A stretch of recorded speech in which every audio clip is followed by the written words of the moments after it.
So this is the logo for Hickory Grove Baptist Church, where I've been going for a couple years, and the pastor, Pastor Chris, actually works at Bloom, same place I've worked for about the last 20 years as a machinist.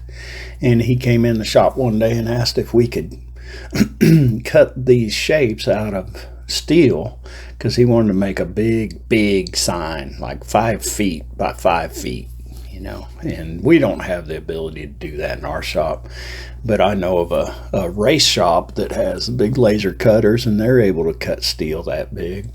So I got involved with the project, and my first question was about the colors. Did he want to use the green colors? Or he said no, he wanted to backlight it with some LED lights that might be green, but he just wanted it to be raw steel, so it'd be kind of a rustic appearance to it. And of course I had to ask him about the significance of these shapes, and he told me that the original shape was a big green leaf, and that when he came into the church he added the arrows. The 5 arrows were significant of reaching up, reaching in, and reaching out. And so when I went through the new members program, I saw that those were in the booklet, where that is kind of the motto of the church, is reach in, reach up, reach out. And so anyway, he said he didn't really want it green, he just wanted it steel. And so we talked about, should we do textures to kind of signify the different colors, and then I had the thought of, well, what about scriptures that represent those ideas? And of course, so this is from the new members booklet, reach up and reach in, and there's some scriptures there and a little bit about what we should do as Christians. And there's the reach out page. And so I, thank goodness for search engines. I went and I started searching out scriptures, and I got quite a list there. I tried to get 20 or 30 of each idea, not knowing how the layout was going to work. And, I had to go back and redo it over and over quite a few times before I got all the lettering to look right. And so, it was quite an ordeal. But it was a labor of love. And Pastor Pete used to always say, if the Lord's giving you ideas, you should just say, well, the thought occurred to me. So I had a lot of thoughts that occurred to me, and during this whole thing. So that was my list of scriptures. And then as I started working on the layout of it, I started doing construction paper and just trying to figure out how big this thing was actually going to be, and how heavy it was going to be, and how we were going to move it around, and all these things came into question. But the first thing I did was I laid it out on notebook paper, and that's how many sheets of notebook paper it took to cover that space. And so that was kind of the first layout that I did in trying to figure out how this was all going to work together. And I actually printed it out onto all those separate sheets of paper and laid it out on the floor so I could see how big it was going to be. And the first issue I had was that the up arrow was bigger than my laser machine. That's the layout that I sent to the race shop, and so this is the up arrow on the laser machine, and I had to do it in half. So there you can kind of see that the left side is being printed or laser burned onto the steel, or onto the paper. I was using paper.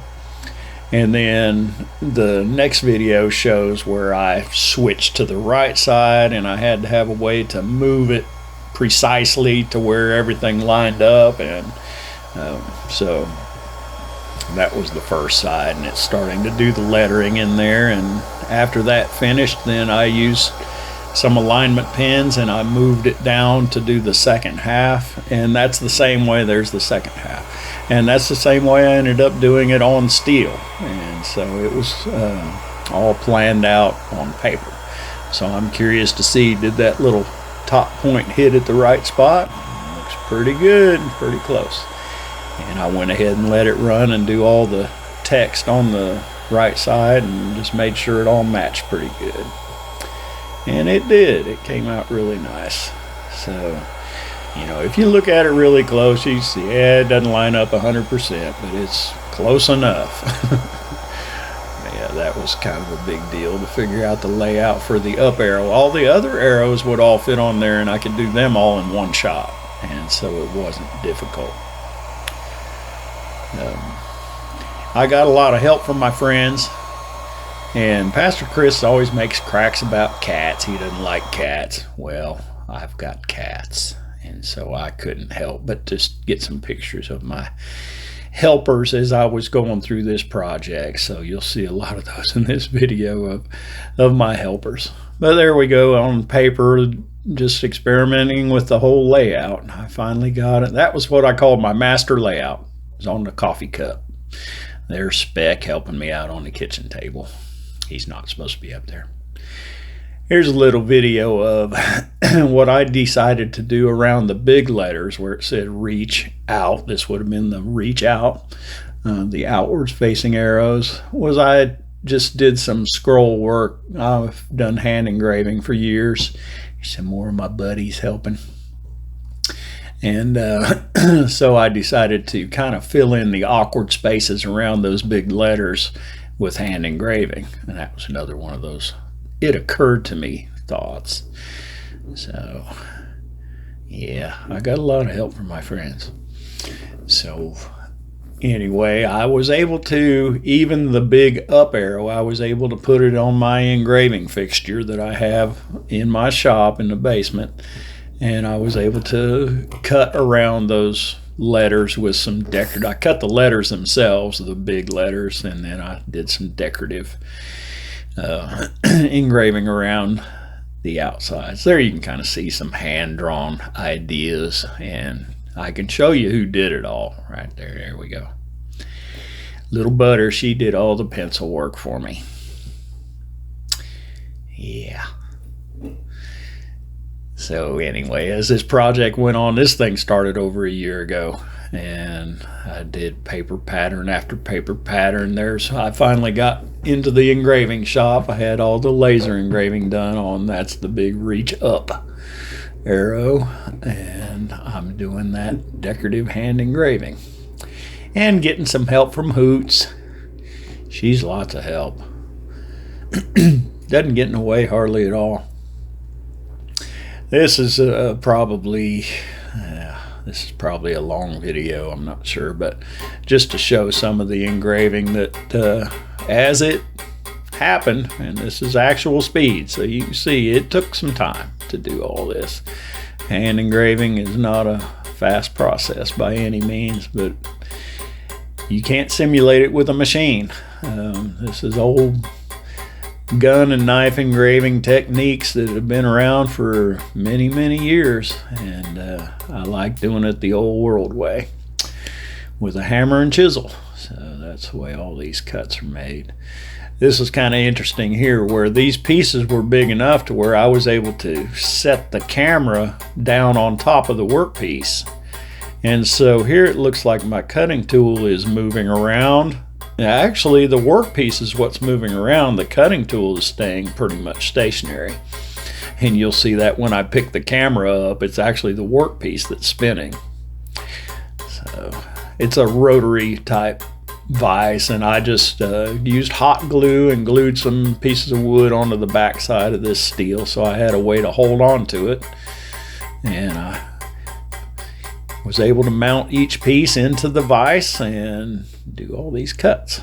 And when I could only go so far, I'd have to stop and reposition. And there you can see this spinning workpiece, not the spinning vise. So, or not the yeah, you get the idea.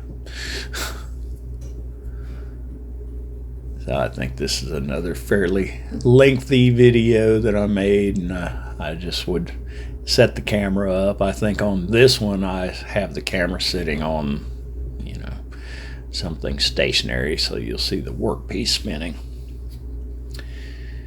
But my wire for my little LED light was kind of in the way on this video, but that's okay. You can still see what I'm doing. And So I'll just let it run. Now, one of the things that I had to kind of plan ahead for was I knew all these pieces had to have the laser work done on them individually.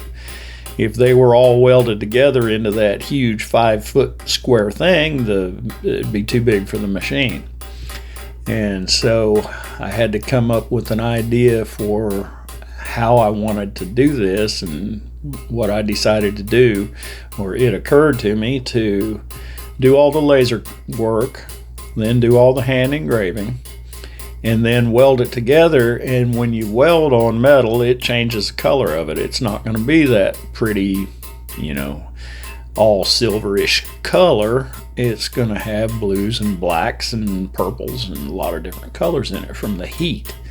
And so I just kind of used that to my advantage. I decided to, and you'll see later on as the videos go how that worked.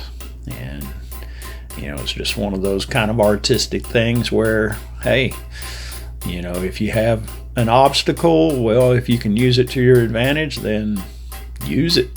So that's what I did. But you can see, it took a lot of tapping, a lot of cutting. But this is what I really love doing, is this type of hand engraving. So I was glad I was able to incorporate this into this project. And this was almost an afterthought, was to add this part of the process to it, and it almost doubled the amount of time that I spent on it, and I was okay with that.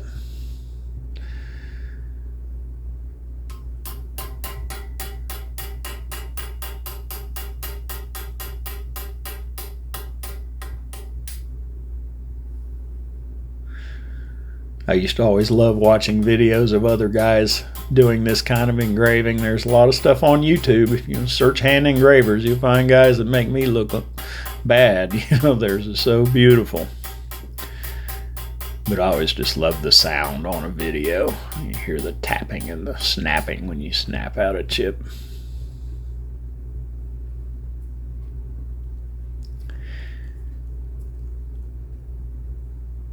There's still people that are doing this type of work at a very high level, but it's not as common as it used to be. So it's gotten to be where it's very expensive.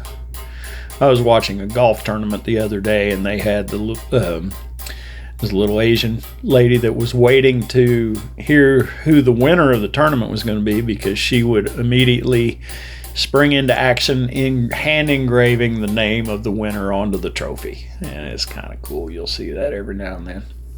I think I've seen that on tennis tournaments too. But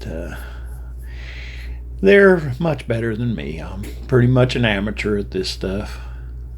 It's still something I love doing, and it's one of those things I always said, when I retire, I'm gonna do this and many other things. And so now my list is so long that there's no way I'll ever do it all. I don't think, because I'm semi-retired now. I work 2 days at Bloom, and then I do this kind of stuff.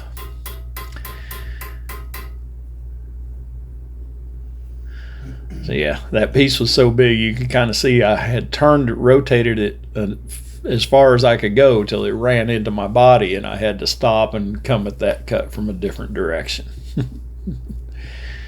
So yeah, this big piece was the biggest challenge. The other ones were a lot easier because they didn't have so much obstacles in the way.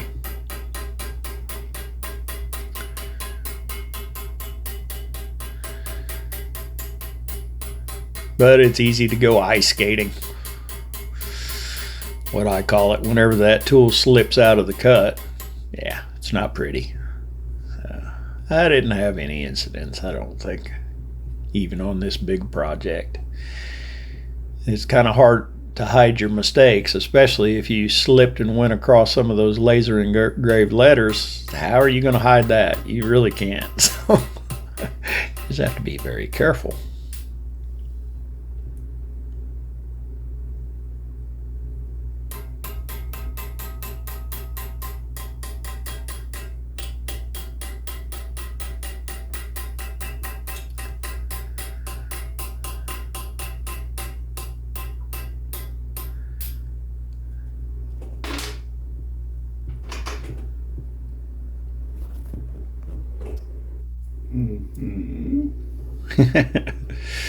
There's one of my little helpers.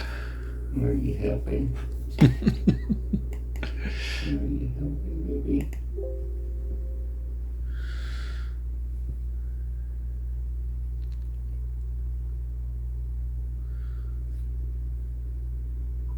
Here.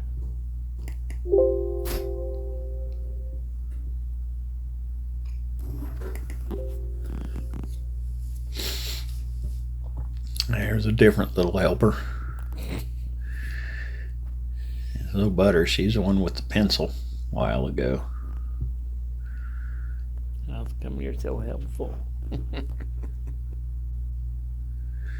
And there's Spat getting in on the act. He had to help some too. Usually I would get them all out of there and close the door.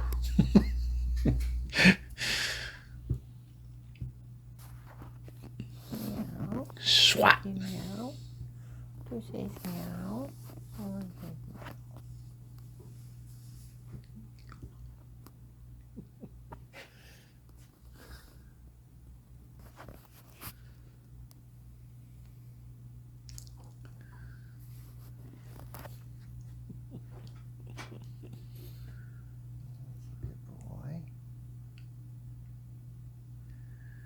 So, Pastor Chris, you can see how much help I got from my friends.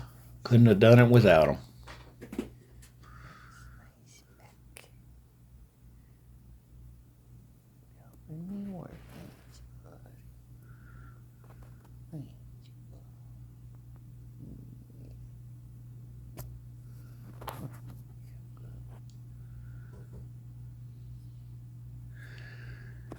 Some more videos of the engraving process. Like I say, I'm just going to let these videos go because I filmed as I went, and I'm just going to include everything I made in this little docudrama. If you like engraving, it's probably pretty interesting. If it's not your thing, feel free to fast forward.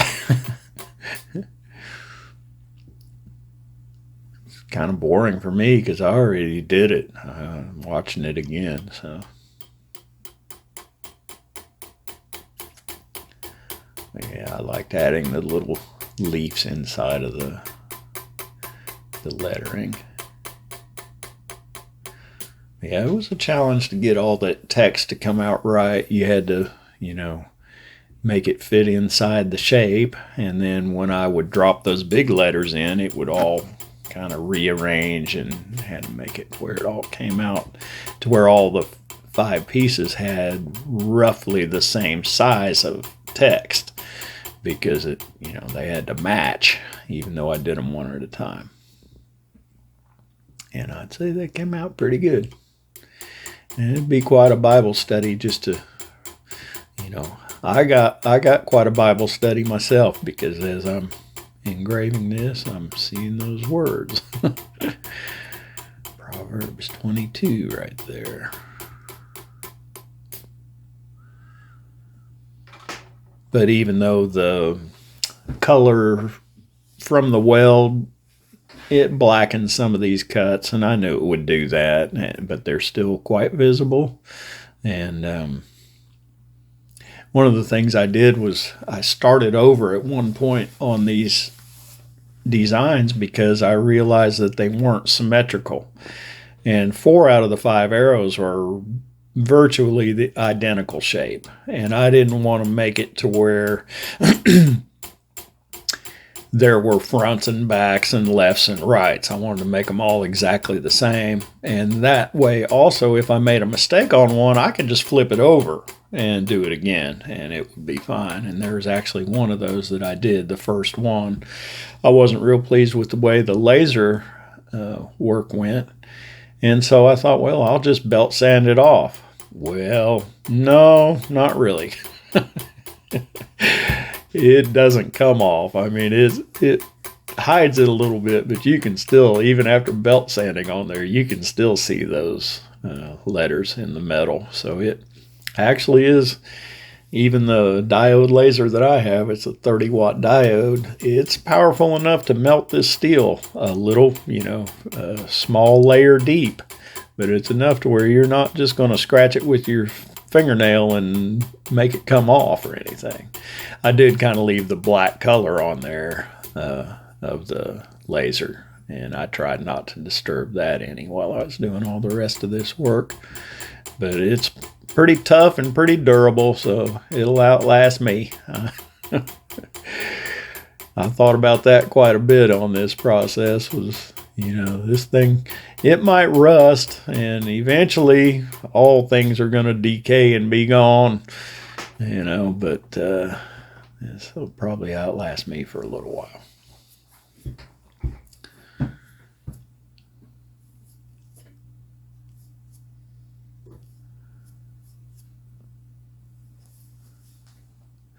I think this is another one where I have the camera sitting on the workpiece, so it looks like I'm moving my hands. Well, I'm actually not. I'm actually pretty much stationary. And this is some of the finer little cuts, shading, shadow cuts that you make to make it look pretty. It's a lot more delicate work.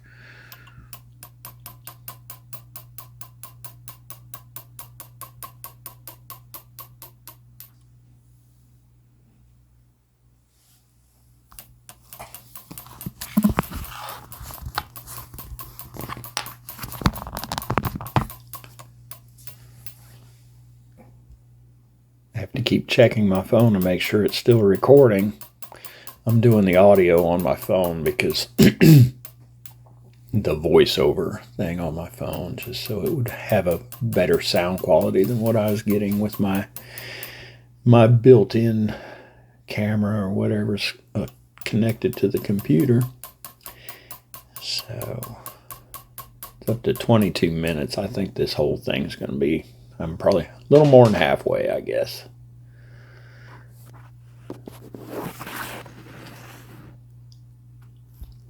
And here's my little helper.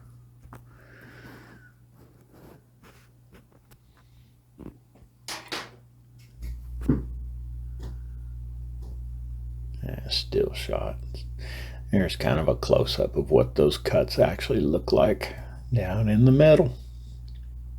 And the fine cuts in the middle.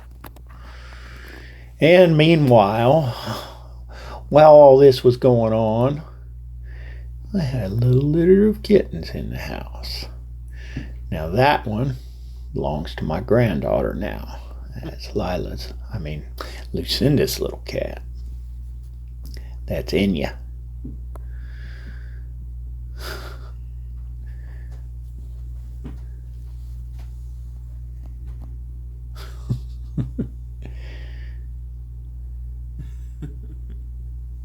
Found good homes for all these kittens.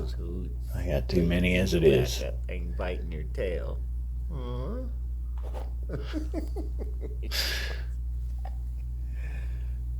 Beautiful little creatures, though, in my opinion.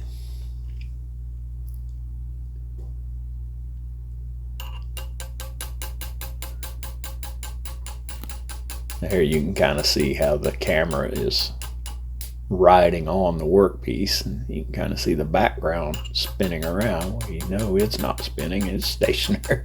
That's the room.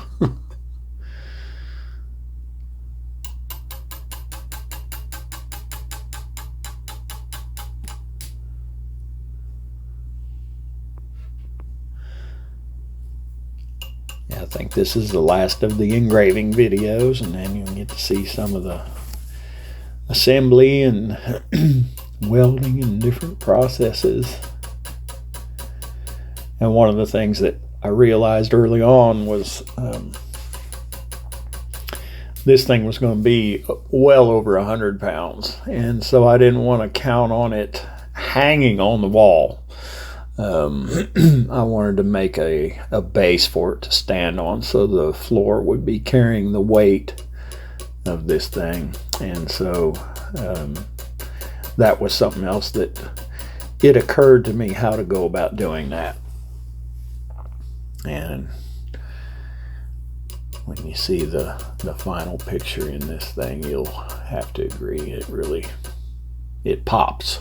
The term they like to say in woodworking and everything else is when you get to the final stages and it pops. But I had to fight weather and discouragement and a lot of things in this process, because I look at this thing and I think, oh, that's ugly. And that's just the devil trying to discourage you and make you,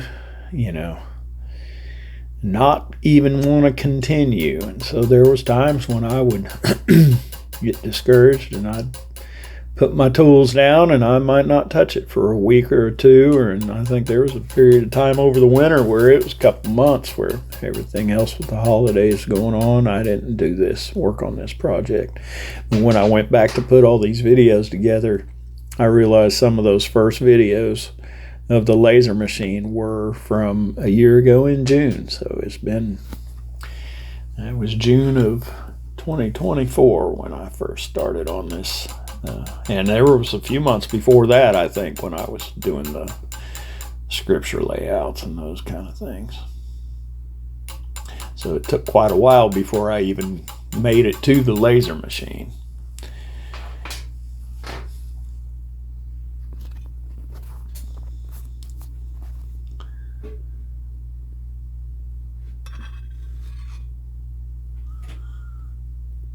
There's some of my sample, some real good engravers that do stuff like that. I'm very much the amateur.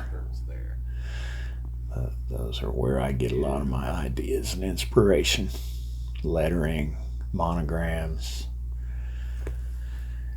and my homemade setup in there, the spinning vise and the microscope and everything.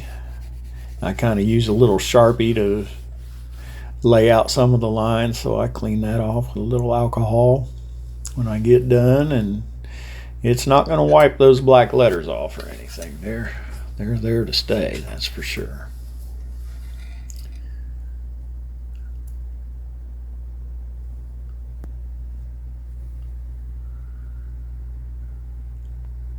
That would be reach in. So all those scriptures would relate to reach in.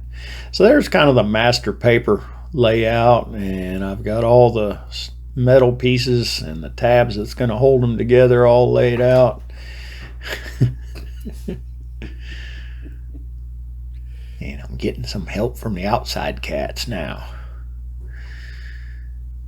So I had to get everything laid out. I used this piece of wood. I didn't want to do too much welding on this wood, but I had to get everything in place and then tack welded together.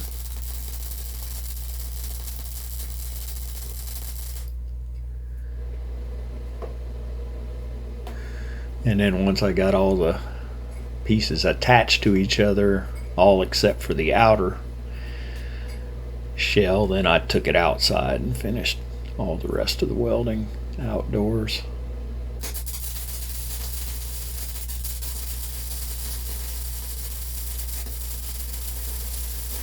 It's just cool to see videos of welding and torch cutting and stuff. I've got a few grinding and torch cutting and welding videos, so that's always fun to see. So you can kind of see there's well, some more cats. Let's interrupt this video for a message from the kitty cats. That's little Freddy cat. Freddy cat.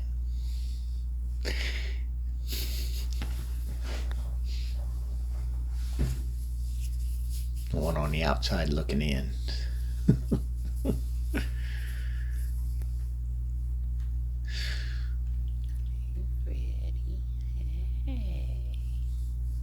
Oh yeah, I was saying you can see the color spots that came from the welding, and I think in this next little section you'll kind of see how I handled some of those issues.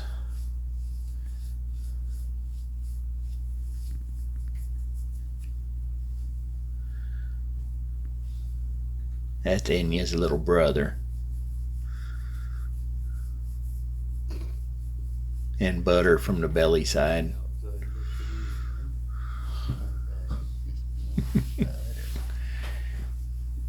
They're my children.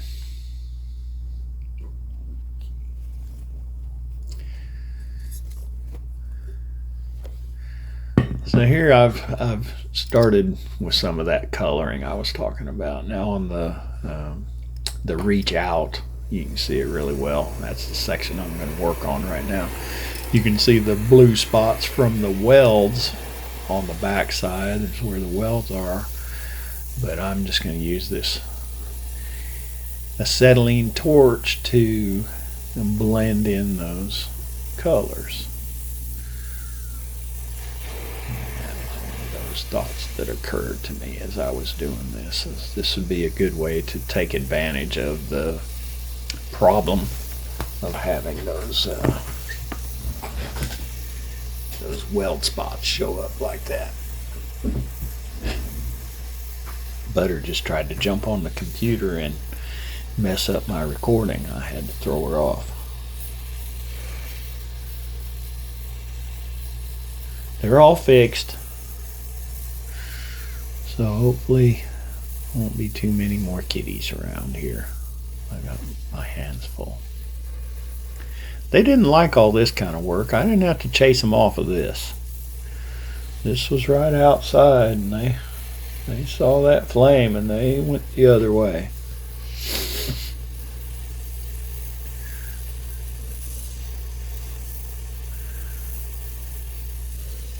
But even though this heat coloring, I guess you could call it, goes over the laser lettering, it's still very visible.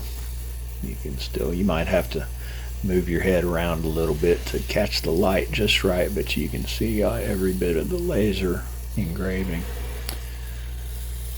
I kind of hate to call it engraving because to me engraving is hand work, hammer and chisel and that kind of stuff. So to me, the machines that put letters on stuff, that's not engraving. That's lettering. That's lasering. So, but that's just coming from a traditionalist. So you can see how the color spreads across that metal very easily and very quickly.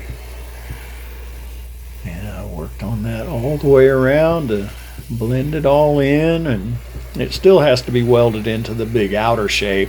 So I'm doing this in stages, and this is where that was heavy. That piece there was heavy enough I didn't like carrying it around, but I kept it inside during all this rainy weather we had.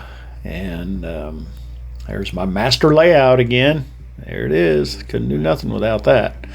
So but see, I had the idea for the base was doing the 3 crosses, and there's the big outer shape, and it's all right side up here.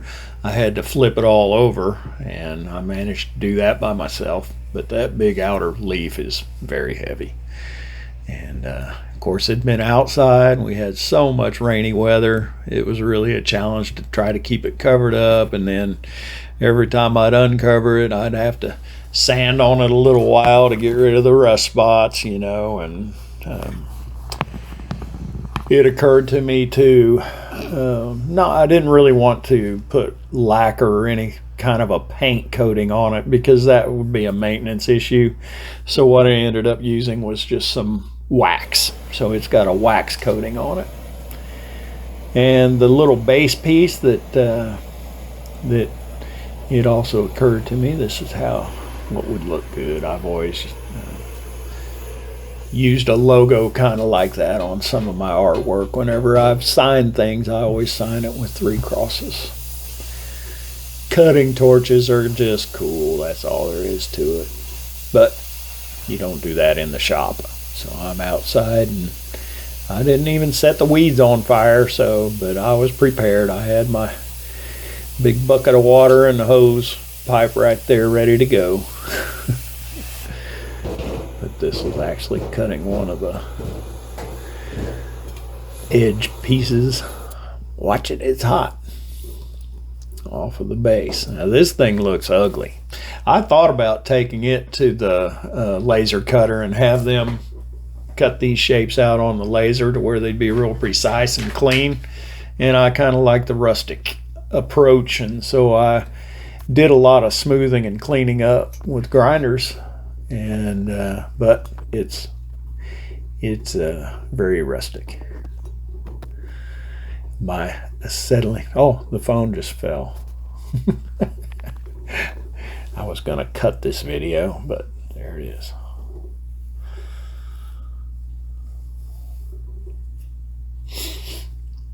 But yeah, I decided to try a piece just using the acetylene torch and grinding to smooth everything up. And if I didn't like it, I was going to go make another piece and have it done at a laser cutter, or somebody had a plasma cutter. Dwayne was going to hook me up with a guy with a plasma cutter. But I thought this base here worked out really well, and I liked the way it looked. And so I just stuck with that. But yeah, it took a lot of cleaning up.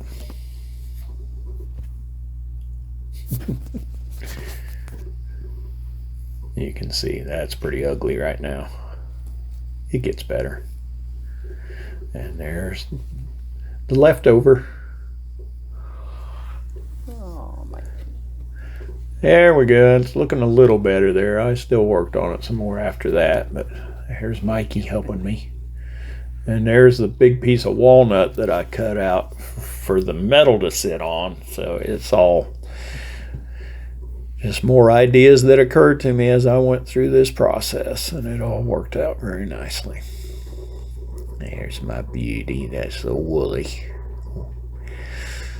So as I was getting all this laid out, had to all be squared up. The main reason for all this, and I made another big paper pattern, was for the screw holes, because the screw holes had to hit the studs in the correct place. So you can see some of the holes are drilled into the tabs there, and those were laid out on 16-inch centers so that it would hit the studs in the building. I was very concerned about that, because this thing's heavy, and the last thing it needs to do is not be secured to the wall.